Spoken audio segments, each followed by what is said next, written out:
Art Sport Events présente les rendez-vous du réseau ASE. Une série de webinaires mensuels qui abordent des sujets pointus en lien avec les arts, le sport et le divertissement sur le continent africain. Chaque session réunit des personnalités, des experts, des artistes, des sportifs africains et internationaux de haut niveau pour échanger sur des thématiques liées au développement, à l'économie, au management et au marketing culturel et sportif en Afrique. ASE, de l'expertise événementielle internationale.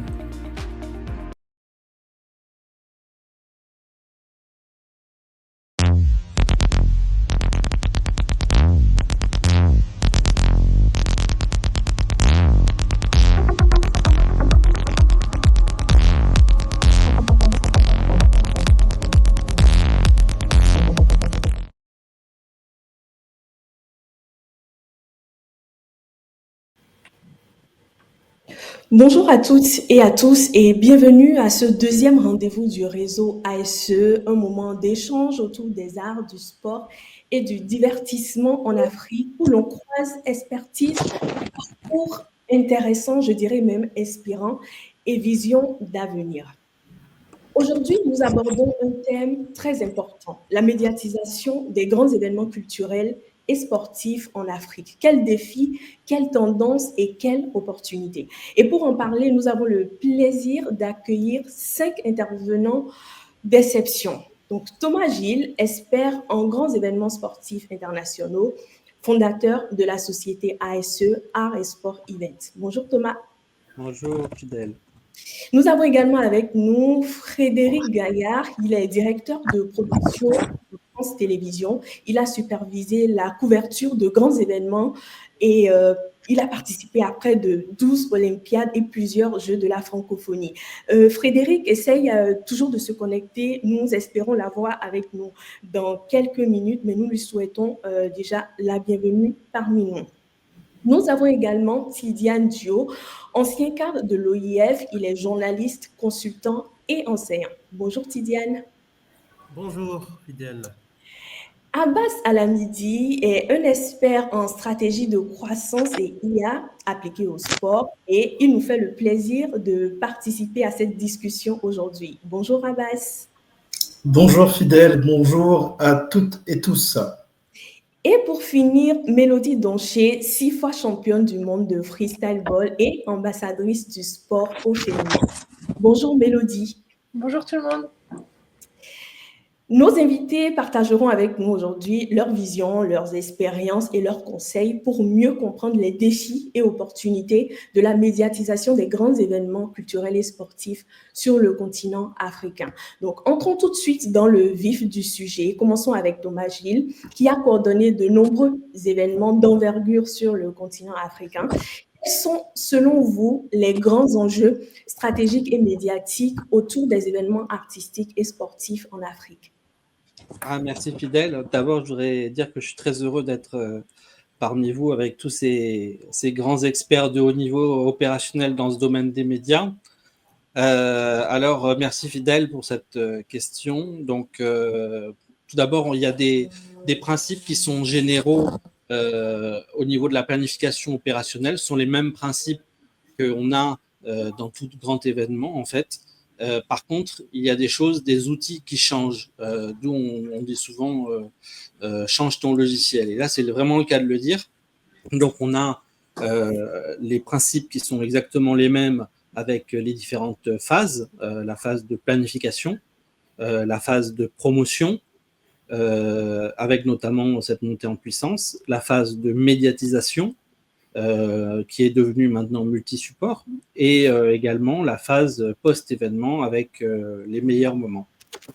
Maintenant, il y a deux grandes évolutions sur lesquelles on assiste au niveau des grands événements sportifs internationaux. Il y a d'abord, depuis un moment, on dit la montée du digital,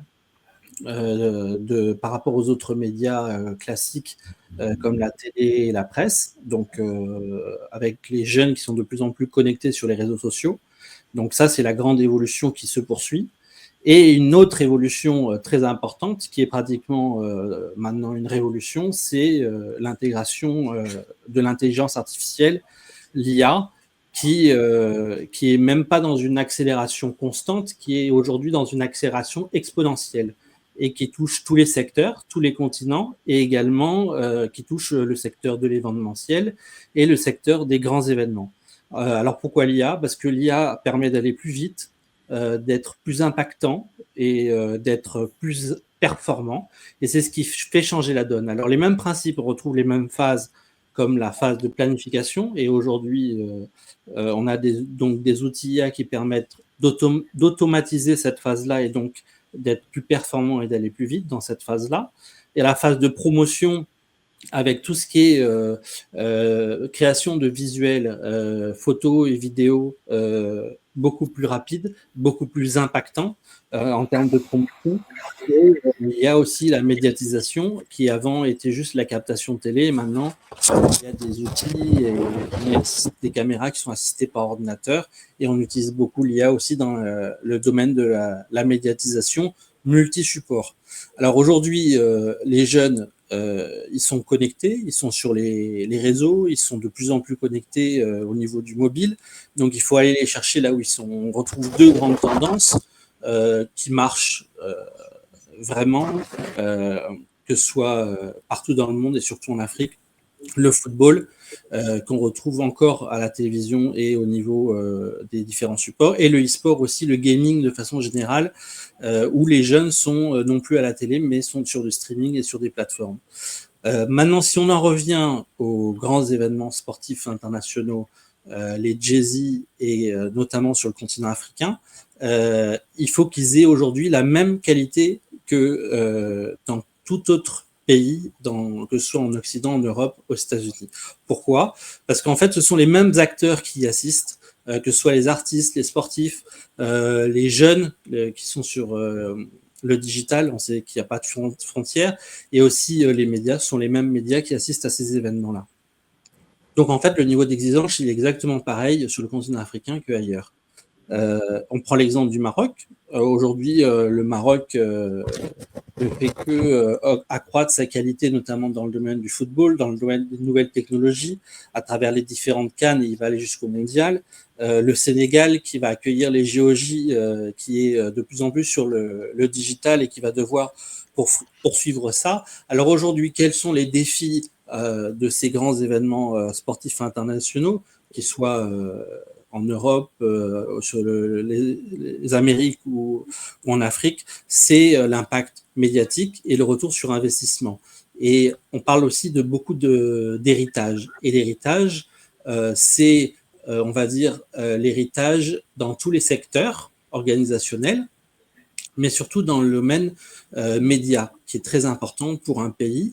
On retrouve l'importance de l'héritage sur la fibre optique, sur la connexion Internet haut débit, sur les moyens matériels avec tout ce qui est connexion, et sur les moyens humains et l'expertise. Et notamment là, en termes d'expertise, on parle beaucoup d'IA, puisque l'IA permet justement d'apporter un plus à cette expertise humaine. Et les grands événements sportifs internationaux, sportifs et culturels internationaux, ont pour but d'être un levier de développement et de laisser un héritage durable sur le pays ou sur la ville hôte. Et c'est tout l'enjeu de chaque organisateur. Et nous allons aborder dans quelques minutes cette question sur l'IA. Mais avant, merci Thomas pour cette entrée très concrète.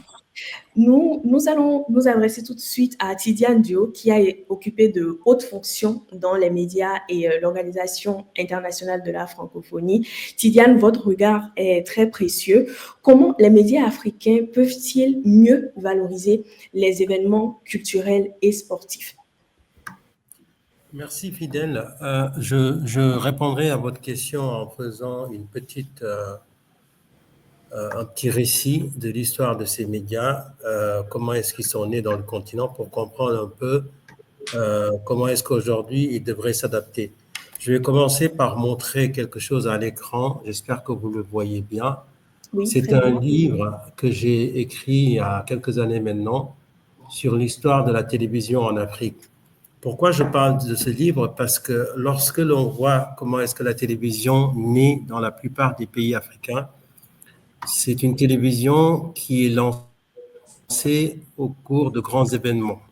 Et dans le cadre du Sénégal, dont a parlé Thomas, la télévision, qui était une télévision de nature éducative, est née véritablement au cours des Jeux de Munich en 1972. La télévision devient une télévision généraliste, alors que depuis 1965, elle était une télévision éducative. J'ai aussi envie de dire que, et là ça me sort un peu du cadre strictement africain, Daniel Potra, j'imagine que certains d'entre vous connaissent, qui est l'ancien directeur général d'Eurosport et qui est un journaliste français qui a fait tous les Jeux olympiques, quasiment tous, a écrit un ouvrage assez intéressant qui s'appelle Mémoire olympique. Et Daniel Potra raconte qu'à chaque Jeux olympiques ou qu'à chaque Jeux olympiques d'hiver ou d'été, une nouvelle technologie est née. Et il nous explique comme ça dans ce livre, entre autres choses, que le ralenti est né au cours de Jeux olympiques, le magnétoscope, etc. Et que, en fait, je veux dire par là que lorsque l'on analyse la trajectoire des médias, ce qui est un peu mon rôle parce que je suis un peu historien des médias, c'est un des cours que je donne à la fac, on se rend compte qu'en fait, les grands événements sportifs et culturels, mais surtout sportifs, ont toujours été à l'origine des grands bonds technologiques des médias. Une fois qu'on a dit ça, pourquoi je le dis? Parce que dans le cas de l'Afrique, pendant assez longtemps, grâce ou à cause du monopole, les journaux, les radios et télévisions n'avaient pas beaucoup de mal à couvrir.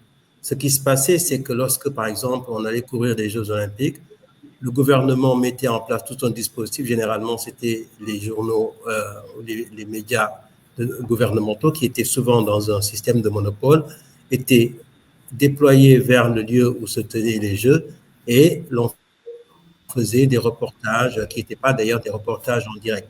Donc, les médias africains, dans un premier temps, se sont adaptés au pluralisme des médias. Aujourd'hui, lorsque vous travaillez sur le sport et que vous avez un journal ou une télévision, vous faites face à énormément de concurrents médias.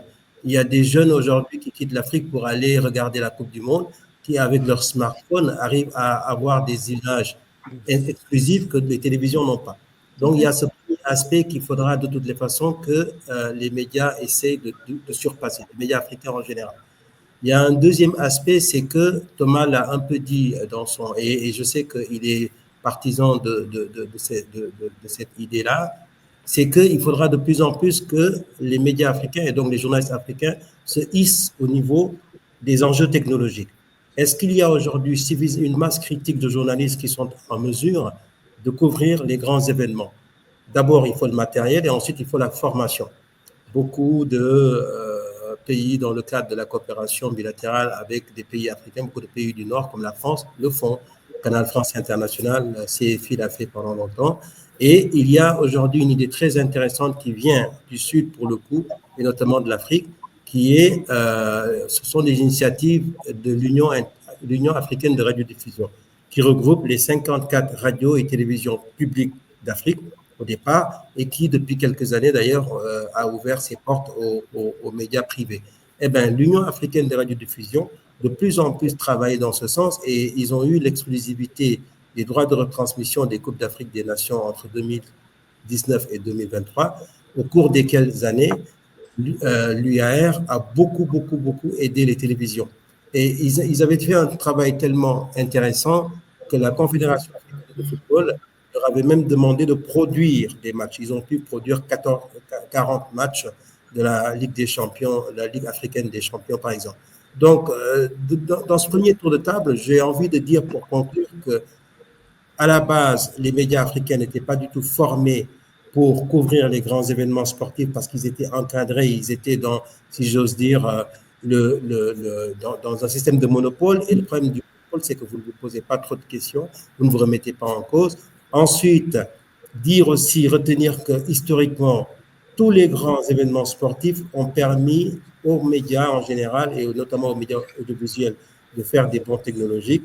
Et demain, Thomas l'a dit, le principal enjeu, ce sera comment répondre à ces exigences dans un monde où la concurrence est de plus en plus forte, dans un monde où l'intelligence artificielle est en train d'investir tous les aspects des médias, qu'ils soient du Sud ou du Nord. Et donc, pour une valorisation efficace, il faut de la formation, il faut se mettre à jour régulièrement. Il faut, parce que vous l'avez dit tout à l'heure, n'importe qui en partant de son pays ou de son continent peut se rendre sur un grand événement et puis produire des reportages, faire des interviews. Il faut quand même que les médias puissent conserver leur place de médias et même de leaders, je dirais, de la culture des grands événements. Merci pour cette intervention. Abbas, vous accompagnez des structures dans l'usage stratégique de l'IA et du digital. Et d'ailleurs, Thomas a évoqué la question tout à l'heure. Comment l'IA peut-elle transformer la médiatisation des événements? Oui, merci Fidèle. Très bonne question. Effectivement, comme l'a précisé tout à l'heure Thomas, on est actuellement dans le cadre d'une révolution, une transformation qui est aujourd'hui assez profonde, que ce soit dans le monde des médias, dans la communication, mais c'est vraiment dans tous les secteurs d'activité. Tous les secteurs sont aujourd'hui concernés par cette transformation et notamment l'implémentation de l'intelligence artificielle. Et pour être un petit peu plus précis, on va parler ici d'IA, l'intelligence artificielle générative. Donc aujourd'hui, donc ça a été effectivement très développé par notamment après l'apparition de ChatGPT, aujourd'hui mondialement connu, donc l'outil d'OpenAI. Donc cela fait maintenant, on va dire, 2-3 ans que l'outil a eu une croissance assez exponentielle. Aujourd'hui, plusieurs acteurs sont notamment présents. Donc, on a les Américains, bien évidemment, mais on a aussi les Asiatiques avec donc les Chinois, un outil comme DeepSeek, mais aussi des acteurs français qui aujourd'hui se développent de manière assez intéressante avec des outils assez pointus. Donc, comme je le disais tout à l'heure, donc il y a aujourd'hui donc le secteur des médias qui va de plus en plus utiliser les outils d'IA. Le gain principal, comme vous l'avez certainement compris, parce que j'en suis certain que parmi vous, il y en a plusieurs qui utilisent ces outils, c'est le gain de temps et le fait de pouvoir automatiser des tâches de manière assez intéressante. Donc, le fait de pouvoir faire plusieurs tâches à la fois de manière très rapide, mais aussi avec de la qualité. Donc, le but, c'est pas juste de rendre un livrable, mais c'est faire de la qualité de manière quantitative et qualitative. Donc, c'est gagner du temps. Mais aussi plusieurs types de solutions que propose l'IA, notamment dans l'analyse de données. L'analyse de données, que ce soit, si on reste toujours dans le monde des médias, l'analyse notamment des réseaux sociaux. Donc aujourd'hui, ça permet de pouvoir identifier l'audience, de pouvoir également analyser les tendances donc, du marché pour mieux cibler.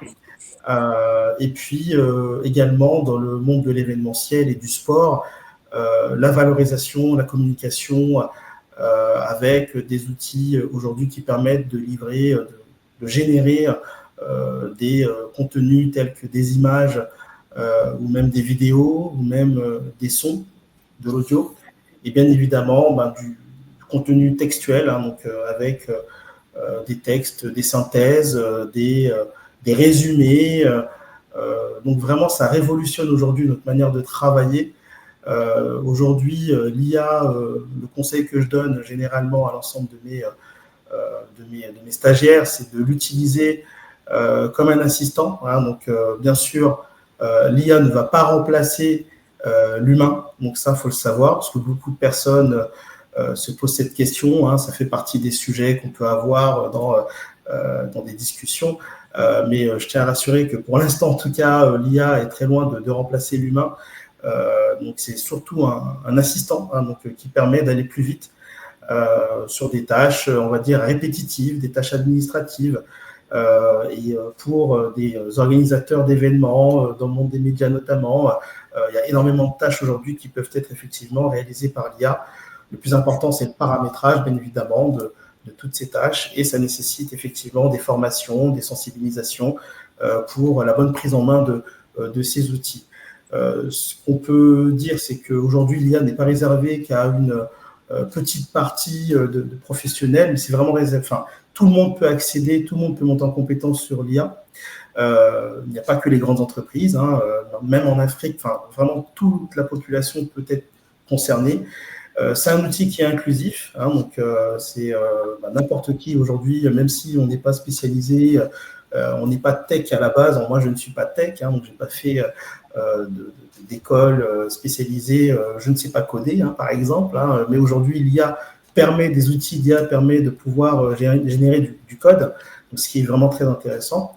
On est vraiment dans un tournant aujourd'hui numérique, digital, et c'est un tournant que aujourd'hui l'Afrique peut prendre, parce que avec la jeunesse qui existe aujourd'hui sur le continent, ils ont tout intérêt, enfin la jeunesse a tout intérêt à se former à ces outils, et notamment pour les métiers d'avenir qui vont naître de ces nouvelles technologies. Et tout à fait, parce qu'aujourd'hui, il n'y a plus de retour en arrière possible, je dirais. L'IA est venue pour rester et donc il faut se mettre au pas, il faut se former. Et c'est justement pourquoi vous êtes là. Est-ce que, avec les personnes que vous formez, vous sentez une certaine ouverture à l'IA? Parce que généralement, quand c'est nouveau, ça ne passe pas trop, et surtout au début. Et en Afrique, je suppose que vous avez des personnes de plusieurs pays d'Afrique. Comment est-ce que cela est perçu et est reçu?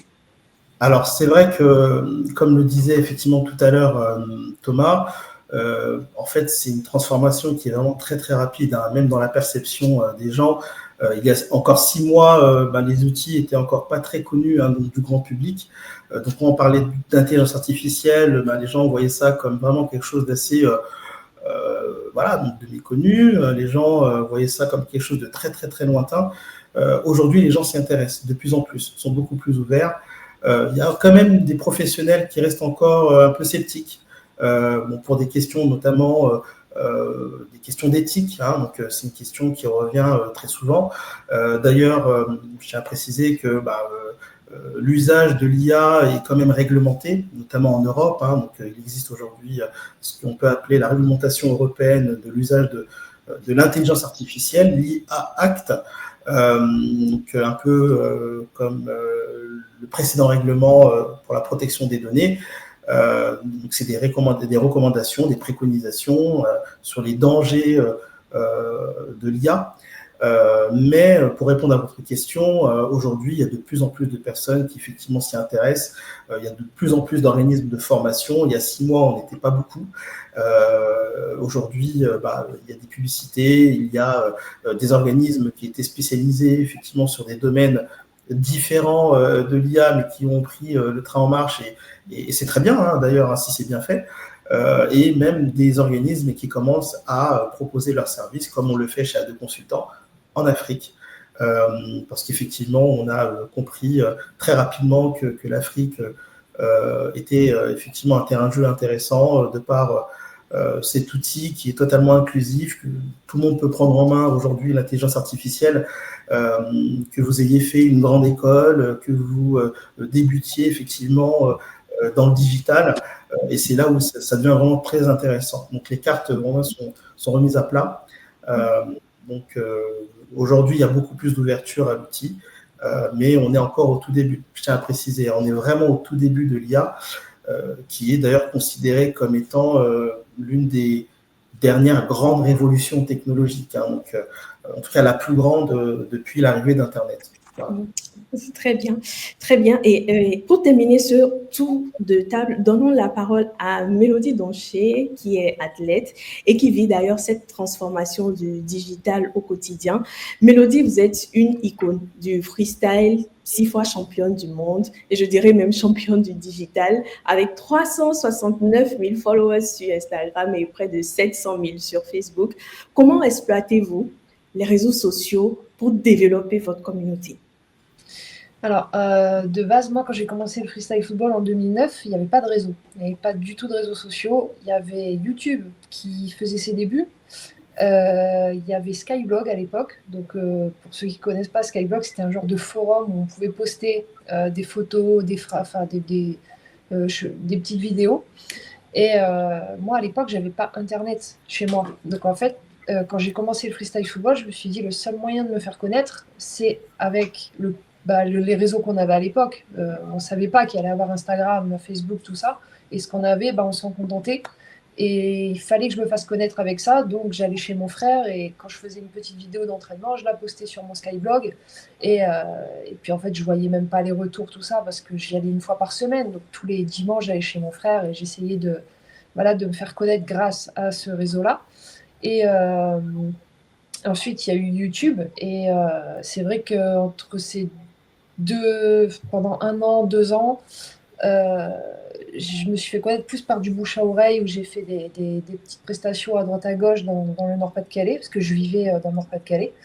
Et, et en 2010, j'ai fait une vidéo qui a fait le buzz sur YouTube. Donc, j'ai été la première freestyleuse au monde à faire une vidéo en robe. Parce que c'est vrai que c'est un peu un sport en tendance masculine. Et du coup, toutes les filles qui font ce sport s'habillent en joueuses de foot. Et moi, en fait, j'ai voulu un peu casser les codes et montrer que une fille qui touche le ballon peut aussi être féminine. Donc, j'ai fait cette vidéo en robe et de base, c'était pas pour faire le buzz, c'était juste pour me qualifier pour les championnats de France mixtes, parce qu'à l'époque, il n'y avait pas de compétition féminine. Et ma vidéo a fait le buzz et c'est vrai que c'est cette vidéo qui m'a propulsée dans ma carrière. Sans cette vidéo, je suis même pas sûre que j'aurais été professionnelle aussi rapidement.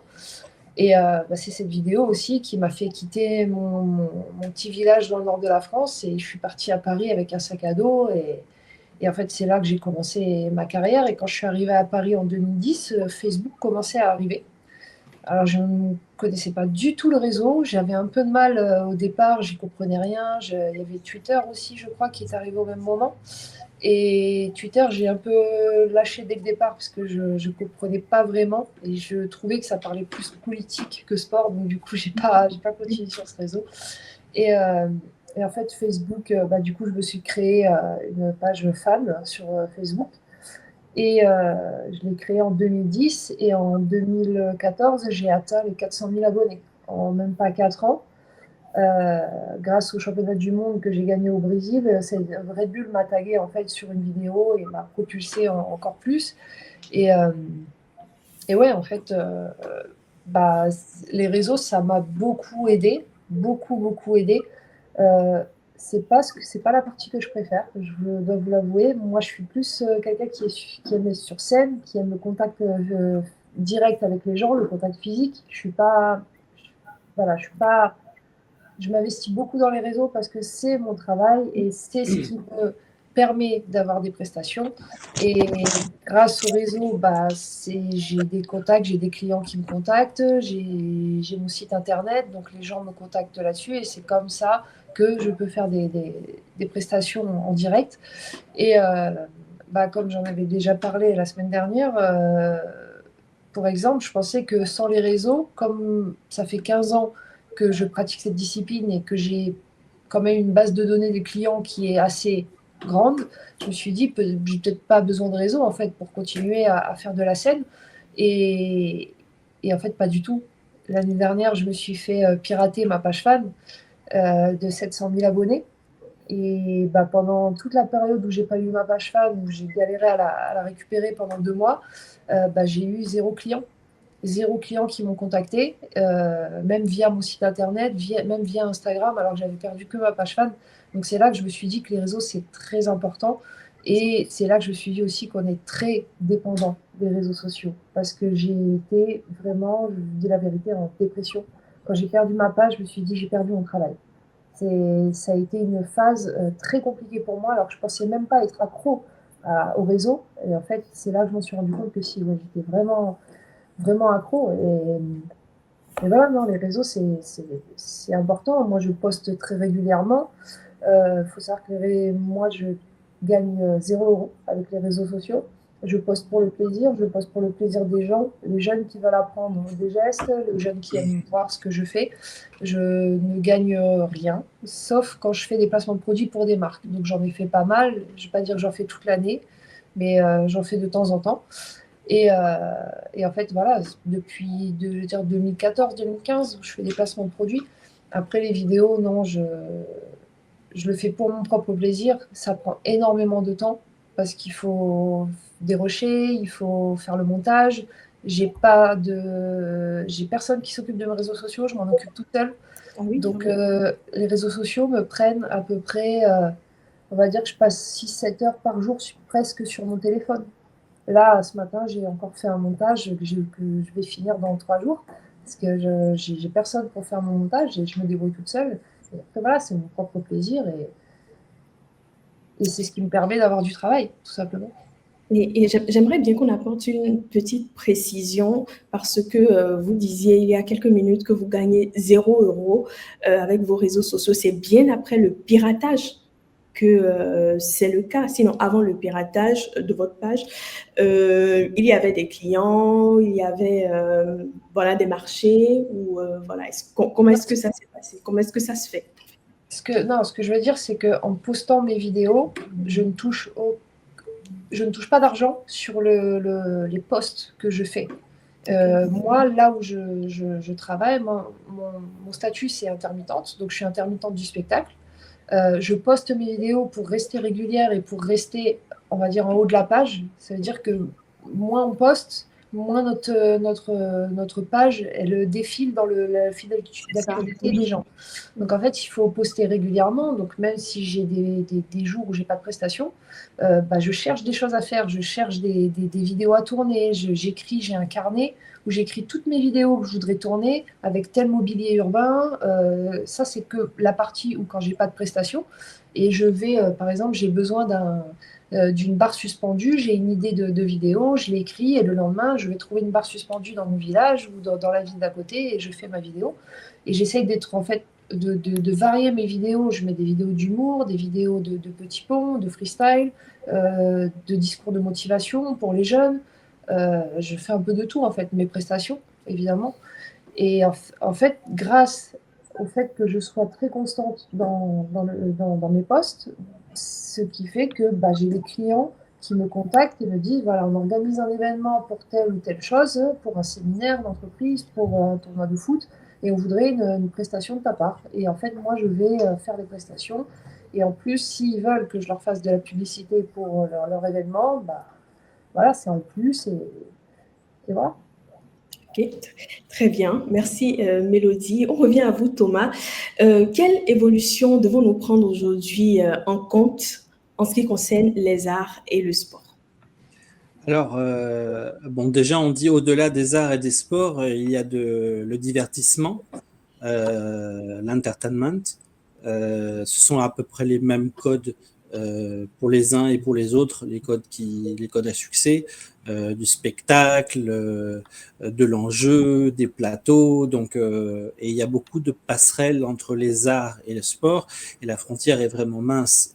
On le voit là, par exemple, de la discipline dont vient de parler Mélodie, le freestyle ball, qui est vraiment un mélange à la croisée des arts et du sport qui demande des compétences physiques, mais aussi de la création. Il y a aussi le hip-hop qui est multiforme et puis qui a été récupéré dans sa forme la plus codée et la plus physique aux Jeux Olympiques dans le breakdance, mais à la base c'est de la création. Donc il y a vraiment à chaque fois des allers et retours, et pareil, les athlètes et les artistes, ils répondent aux mêmes exigences, on va dire, surtout ceux des arts de la scène. On dit c'est des performeurs, donc ils s'entraînent et ils répètent les artistes comme des athlètes de haut niveau. Et aujourd'hui, il y a de nouvelles tendances le e-sport, notamment, qui est sur le digital, dont on parle beaucoup, qui est aussi à la croisée des arts, de la culture et du sport. Des fois même, il n'est pas au ministère des Sports, il est au ministère de la Culture, des fois on ne sait pas trop, etc. Donc, et c'est pour ça qu'on parle de divertissement. Et là, maintenant, on est non seulement on va sur le digital avec des jeux, avec du gaming, mais en plus on a l'IA qui s'y met. Et l'IA est devenue, en fait, l'IA aujourd'hui, c'est pas, pour rejoindre ce que disait Abbas, l'IA, c'est pas, est-ce qu'on doit faire avec ou pas, c'est pas ça. C'est que l'IA est là et c'est comment faire avec, en fait. C'est ça, Comment tout à faire avec, comment être assisté pour être aidé. Et là, je reviens aux grands événements, qu'ils soient artistiques ou sportifs. L'IA ne va pas faire l'organisation d'un événement.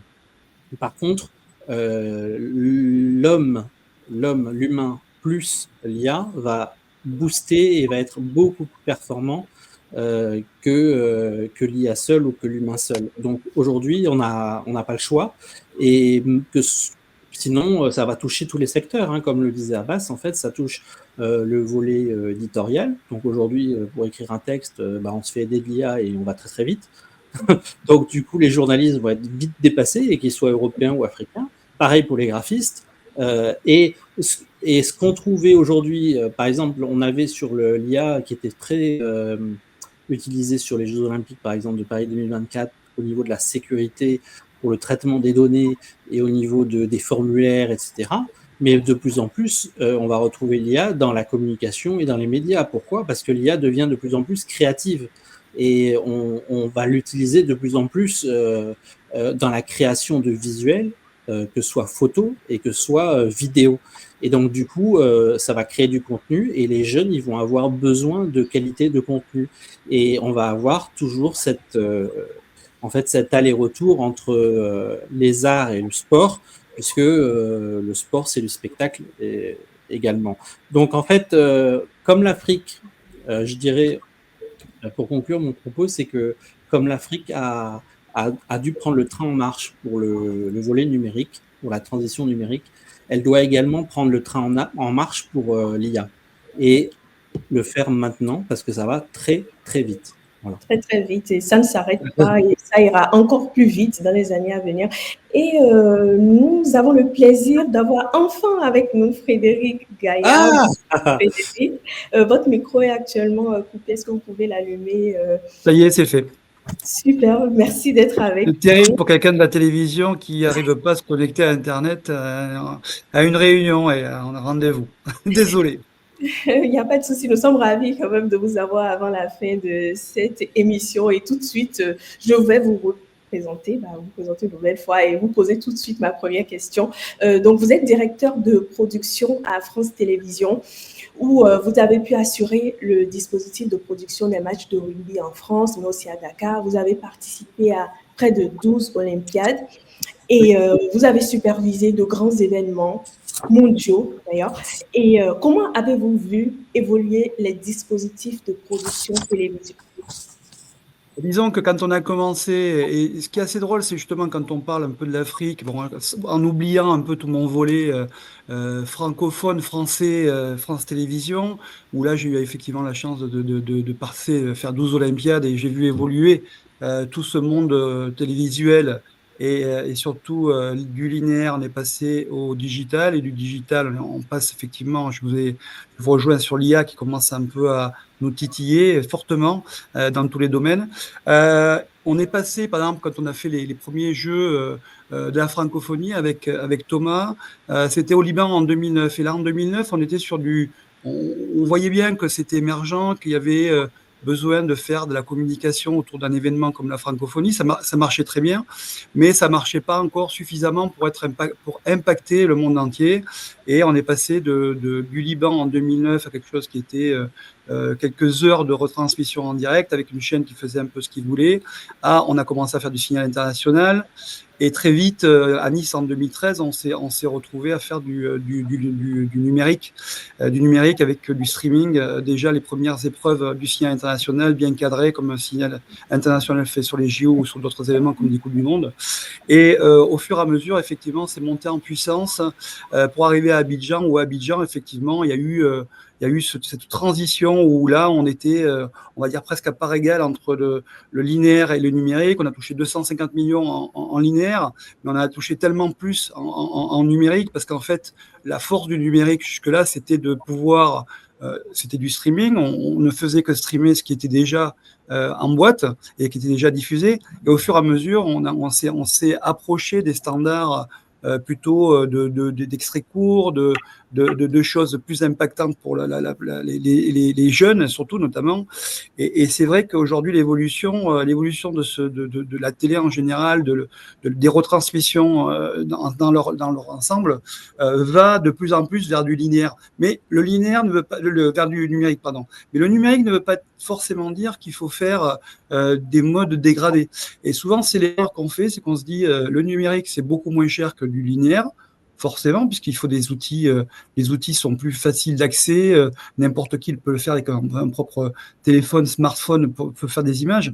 N'empêche que si vous mettez un produit qui n'a pas de consistance, qui n'a pas de qualité, que ce soit sport ou culture, si vous ne mettez pas un minimum de qualité dans ces produits-là, au bout, effectivement, on se retrouve avec des éléments qui sont un peu pauvres en énergie, un peu pauvres en éditorial, un peu pauvres en production et en couverture.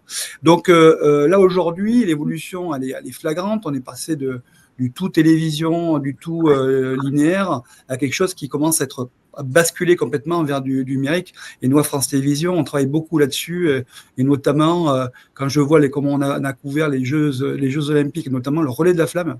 Le relais de la flamme qui était un défi, dans le défi, c'est qu'il a fallu, on voulait faire le suivi d'une flamme olympique, ce qui n'avait jamais été fait auparavant, en direct à travers toute la France. Et avant, on faisait des petits résumés, un peu au modèle, on compacte tout ça et puis on met sur Internet, on met sur du streaming, à faire une chaîne complète numérique. Et on a réussi à faire pendant, ça a été le démarrage pour nous. Et là, aujourd'hui, on fait Roland-Garros, on va faire le Tour de France. Les prochains Jeux d'hiver, il y aura une chaîne dédiée, tout numérique. On a fait des programmes entiers et on les a traités et on les traite complètement comme si on traitait du linéaire. Et finalement, c'est la finalité qui compte. C'est qu'est-ce qu'on va en faire. Bon, bien évidemment, avec les réseaux numériques, il y a beaucoup plus d'interactions, il y a beaucoup plus d'échanges que le linéaire où là, on donne le produit et c'est unilatéral. Avec le numérique, on retrouve une synergie avec le public qui nous permet d'échanger beaucoup et on est très, très attentif à ça et vraiment très, très impliqué dans l'évolution de ces dispositifs-là. Et vous avez parlé de qualité, de moyens, d'exigence et j'ai suivi les JO. Je me demandais combien de caméras il y avait d'ailleurs parce que déjà depuis l'ouverture, même à la cérémonie de clôture, c'était incroyable. Et ça, ce sont des moyens qui sont mis en œuvre. C'est une qualité et une exigence qu'il faut d'ailleurs dans tous les événements pour que le public soit intéressé et pour que ces événements puissent avoir un plus grand impact et puissent durer, parce qu'il ne s'agit pas juste d'organiser un événement une seule fois, mais de s'assurer de fidéliser les téléspectateurs et les internautes pour que à chaque fois qu'il y a cet événement, ils veuillent aller vers ces médias-là, France Télévisions ou d'autres médias, pour effectivement les suivre. Nous avançons à grands pas vers la fin de cette émission et je donnerai la parole rapidement à Tidiane Abbas pour vos recommandations. On va commencer par Tidiane. Quelles sont vos recommandations pour renforcer les médias africains? Je rebondis sur ce qu'a dit M. Gaillard. Il a posé d'ailleurs un diagnostic très intéressant et ce diagnostic qu'il pose, il le pose en général. Je crois que le défi aujourd'hui pour les médias en général et les médias africains en particulier, c'est de s'adapter à ces transformations très importantes. Je disais tout à l'heure, Monsieur Gaillard, vous n'étiez pas là quand j'ai introduit en disant que votre illustre confrère Daniel Potra, qui a fait toutes les Olympiades et qui racontait dans son livre Mémoire olympique qu'à chaque gros événement sportif correspondait de nouvelles technologies. Je crois que les prochains grands événements, qu'ils soient sportifs, qu'ils soient culturels, ce seront des événements liés à l'intelligence artificielle de la manière dont Thomas, Abbas et nous tous ici, y compris Mélodie, on en a parlé. Donc, il me semble que le défi majeur auquel sont confrontés les médias africains aujourd'hui, c'est de s'adapter à ces nouvelles exigences technologiques. Il me semble que si les médias arrivent à franchir ce pas, ils seront à la hauteur. Sinon, ils vont disparaître parce que c'est dans l'écosystème médiatique, malheureusement, ceux qui ne sont pas au niveau disparaissent très vite. Abbas, même question pour vous. Quelles sont les pistes d'amélioration pour nos médias en Afrique? Votre micro est coupé. Merci, Fidèle.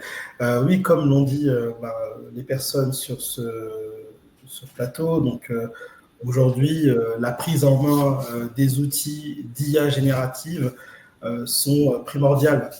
Il va falloir effectivement prendre le virage. Donc ça, c'est une certitude. Donc ça, c'est vraiment le conseil, l'insight, comme on dit, que je partagerai pour l'ensemble des professionnels des médias et de la communication, mais pas que. Donc c'est vraiment un conseil pour l'ensemble des professionnels dès lors qu'on souhaite proposer du contenu de qualité et être beaucoup plus productif, parce qu'aujourd'hui, les concurrents, en tout cas, sont tous lancés dans cette course qui, aujourd'hui, évolue au fur et à mesure. Donc moi, le conseil... Alors, ce que je veux dire, c'est qu'un président français disait effectivement à l'époque, il avait comme slogan le changement, c'est maintenant. Moi, je dirais que le virage, c'est maintenant.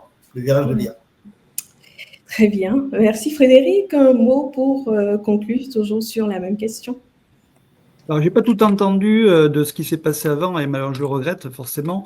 Mais quand j'entends les dernières phrases en disant l'Afrique a eu du retard sur le démarrage pour le numérique, c'est vrai, mais elle n'a pas de retard pour l'IA. Aujourd'hui, tout est possible. Aujourd'hui, tout est vraiment réalisable, et c'est pas être en retard aujourd'hui. Justement, c'est justement une des forces de ce que j'ai vécu moi en Afrique, c'est que aujourd'hui il y a une prise de conscience de la possibilité donnée pour faire des évolutions, mais beaucoup plus rapides de ce que l'on donnait avant, parce qu'avant ils étaient dépendants souvent des colonies ou des gens qui venaient leur ramener et repartir avec le matériel, repartir avec les formations. Ce qu'on a justement avec Thomas réussi à endiguer, à garder par exemple sur les Jeux d'Abidjan, on a laissé de l'héritage, on a laissé de la formation, et après ils ont fait une canne tout seul. Et ça, c'est intéressant. C'est ça qui est intéressant. Il faut les laisser aussi prendre en main leur destin. Et aujourd'hui, je pense qu'il y a une vraie évolution qu'on a vu poindre au début avec le temps, et qui aujourd'hui, l'IA, je pense que ça va aller très vite. Ça va aller très vite, même en Afrique, parce que c'est quelque chose qu'on peut... Tout le monde est au démarrage de la même histoire. Et ça, c'est intéressant. Ça, c'est très intéressant. Et comme le disait tout à l'heure Abbas, il y a une ouverture, parce que Abbas organise des formations et nous lui avons demandé si les gens sont ouverts, s'ils ont envie d'apprendre, parce que il y a certaines personnes qui restent très sceptiques quand il y a du développement, quand il y a de nouveaux outils, mais de ce qu'ils constatent, les gens sont ouverts, ils ont envie d'apprendre, ils ont envie de se développer. Je trouve que c'est tout à l'avantage du continent africain pour son évolution.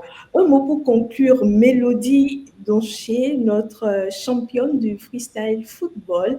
Un mot donc pour la jeunesse entre performance et usage du digital. Écoutez, persévérer, continuer, même si vous voulez, que ce soit dans le freestyle ou dans n'importe quel sport. Postez vos vidéos, continuez à mettre toutes vos vidéos, parce que c'est ce qui fait que vous allez vous faire connaître. Après, il y en a où ça marche beaucoup plus rapidement que d'autres. Et d'ailleurs, pour la petite anecdote, j'ai une vidéo que j'ai faite à Abidjan pendant les Jeux de la francophonie, où je suis allée dans un bidonville. Je ne sais pas si vous l'avez vu passer, mais c'est ma vidéo qui m'a fait le plus de vues sur vraiment toutes les vidéos que j'ai faites en 15 ans de carrière. Et cette vidéo, je crois qu'elle a fait, en tout, elle a dû faire plus de 200 ou 300 millions de vues sur toutes les plateformes confondues. Donc voilà, c'était mon but, en fait, de faire connaître tout ça. Et voilà, je suis très contente. Et voilà, continuez. Mais si vous avez un rêve, allez jusqu'au bout, que ce soit dans le digital, dans le sport, ou les deux combinés. Voilà. Très bien, merci Mélodie. Chers intervenants et chers internautes, vous savez ce qu'il y a à faire juste après ce webinaire. Allez chercher la vidéo de Mélodie à Abidjan, dans le bidonville. Reels, la vidéo la plus vue. Et je vous dis merci. Merci à toutes et merci à tous pour votre présence et vos contributions. Ce webinaire sera disponible en replay sur la chaîne YouTube du réseau ASE. N'hésitez pas à vous abonner. Et si vous avez des questions, si vous avez des contributions, n'hésitez pas à nous écrire, à nous contacter à l'adresse contact@artsportevent.com. Et je vous dis à très vite. Nous avons également une newsletter, j'ai oublié de le préciser. N'hésitez pas à vous abonner. Vous trouverez toutes les infos sur notre site internet. Je vous dis à très bientôt, toujours avec le sourire, avec le même plaisir et toujours pour parler de sujets aussi pertinents que celui d'aujourd'hui. Bonne journée à tous et à très vite. À bientôt. Merci. Au revoir. Merci. Art Sport Events présente les rendez-vous du réseau ASE. Une série de webinaires mensuels qui abordent des sujets pointus en lien avec les arts, le sport et le divertissement sur le continent africain. Chaque session réunit des personnalités, des experts, des artistes, des sportifs africains et internationaux de haut niveau pour échanger sur des thématiques liées au développement, à l'économie, au management et au marketing culturel et sportif en Afrique.